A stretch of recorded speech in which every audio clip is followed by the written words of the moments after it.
नई शिक्षा नीति 2020 को लागू करने के लिए स्ट्रेटेजिक एक्शन प्लान को लेकर आज भारतीय प्रबंधन संस्थान IIM जम्मू और भारतीय प्रौद्योगिकी संस्थान IIT जम्मू द्वारा एक पत्रकार वार्ता का आयोजन किया गया।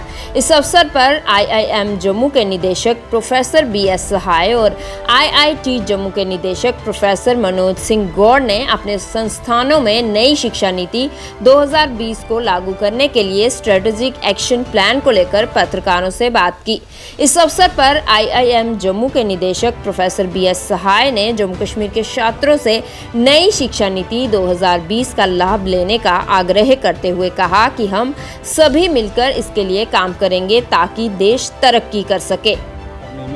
और तो हमारा रोल होता है, लेकिन इसकी अवेयरनेस क्रिएट करने में मीडिया का बहुत बड़ा रोल होता है। तो मैं चाहूँगा कि रेगुलर आप अपने टेलीविज़न पे, अपने प्रिंट मीडिया पे इस चीज़ को दिखाएं कि जितने भी स्टूडेंट हैं जम्मू कश्मीर के, चाहे वो सब लोग जो हैं IIM का, IIT का, एम्स का पूरा फ़ायदा उठाएं। और हम लोग जो हैं will feel more than happy to support these students. मैं PhD की बात कर रहा था, जिसमें इस बार जो है करीब 40% स्टूडेंट्स जो हैं वो जम्मू कश्मीर से आए हैं। तो हम चाहेंगे कि ज़्यादा से ज़्यादा जो है ये स्कॉलर्स में हैं, ज़्यादा से ज़्यादा स्टूडेंट्स जो हैं वो आएँ और आप लोग जो है ये जिम्मेवारी हम लोगों के साथ लें कि इसको प्रोपेगेट करें, लार्जर ऑडियंस को बताएं कि राष्ट्रीय शिक्षा नीति 2020 नेशनल एजुकेशन 2020 कितना इम्पॉर्टेंट है और कितनी फ्लेक्सिबल है और कितना इनको अपॉर्चुनिटी दे रहा है। और सब लोग मिलकर काम करेंगे तभी हमारा जम्मू कश्मीर राइज करेगा और हमारा देश राइज करेगा। इज़ द ओनली रीज़न जहाँ पे कि 3 इंस्टीट्यूट ऑफ नेशनल इम्पोर्टेंस है, IIM जम्मू, IIT जम्मू और एम्स जम्मू, और तीनों के डायरेक्टर्स जो हैं आपस में मिल करके सीमलेसली काम कर रहे हैं और सब लोग जो हैं एक ही उद्देश्य से काम कर रहे हैं कि देश की कैसे प्रगति हो, जम्मू कश्मीर की कैसे प्रगति हो। और वो तभी पॉसिबल होता है जबकि सबों में समन्वय हो, सबों में जो है एक विचारधारा हो। हम लोगों ने डिसाइड किया कि ये करेंगे, तो ये सिर्फ बात तक नहीं रह गया जैसे नॉर्मली होता है ना, लेट्स कोलैबोरेट।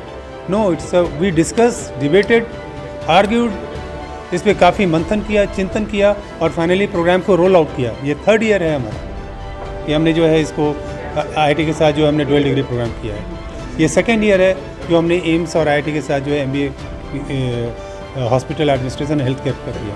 और 1st ईयर है कि Indian institute of corporate affairs के साथ जो है हमने एक्जीक्यूटिव MBA का प्रोग्राम स्टार्ट किया। तो ये टाइम ऑफ, इसमें सबसे बढ़िया चीज़ है कि कोलैबोरेशन का काफ़ी अपॉर्चुनिटी है। और ये सब जो करते हैं किसके लिए करते हैं? At the end of the day आप छात्रों के लिए, स्टूडेंट्स के लिए करते हैं, फैकल्टी मेंबर्स के लिए करते हैं। और जब हमारा स्टूडेंट, हमारा युवा इस फील्ड में आएगा, हमारे प्रोफेसर्स इस फील्ड में आएंगे, तो वो सब मिल करके काफ़ी अच्छा करेंगे और उसी से जो है देश की प्रगति हो सकती है। सब लोग मिल के काम करिए। उसमें आपका, फिर से मैं रिपीट कर रहा हूँ, मीडिया का बहुत ही इंपॉर्टेंट रोल है। और आप सबों से अर्ज है कि राष्ट्रीय शिक्षा नीति 2020 नेशनल एजुकेशन पॉलिसी 2020 को आप लोग प्रमोट करें और ज़्यादा से ज़्यादा लोगों तक पहुंचाएं। और जब भी हमारी आवश्यकता हो आप बताएं, हम आपके साथ बात करेंगे। और देखिए, जब NEP अनाउंस हुई थी तब वी वर इन पैंडमिक, सो इसको बहुत बड़ी अपॉर्चुनिटी मिली हमको और हमने उस टाइम को यूज़ किया 1 से 1.5 साल to plan and launch the program. Because any program if you want to launch it takes 1.5 years minimum, right? Because plan करके एग्रीमेंट होता है, कोलैबोरेशन के डिटेल्स वर्कआउट किए जाते हैं कि how the curriculum will work out and how it will be merged with existing regulations. So we work very hard, our team actually keep on working because we are young institution, but still our team for academics, they work to create these multiple programs and the results start coming now. In fact, what I talked about, the user-oriented program for industry, collaborative programs with IIM, then joint degree program with other NITs as well as AIMS, we have launched this year.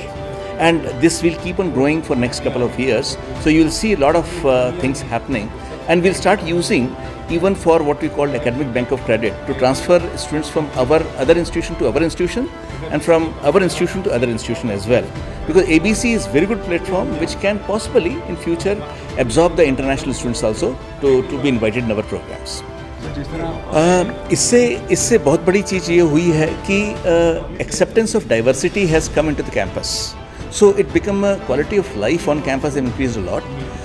We see whole of India actually in my campus anyway. It's already there, but when they look around, because there is very large number of interns who works during summers with us. We have a program called Rise Up, where we received this year 2,000 applications. Out of it, around I think 100 students came from all over India, majorly from Jammu as well, Jammu and Kashmir. And they worked very well with our faculty members while we were not running regular programs. And these kind of programs now are possible through NEP or otherwise, where we can form it and they can possibly earn some kind of credit also if they are properly structured. Additional thing which has also happened is artists, and like Professor Sai talked about music, art. So we can now do what we call the artist in residence. So we have very interesting background people coming our campus offering these modular programs to our students. So their understanding and perception about the world around them is improving a lot, and they are healthier, they are happier people. So that's what I want.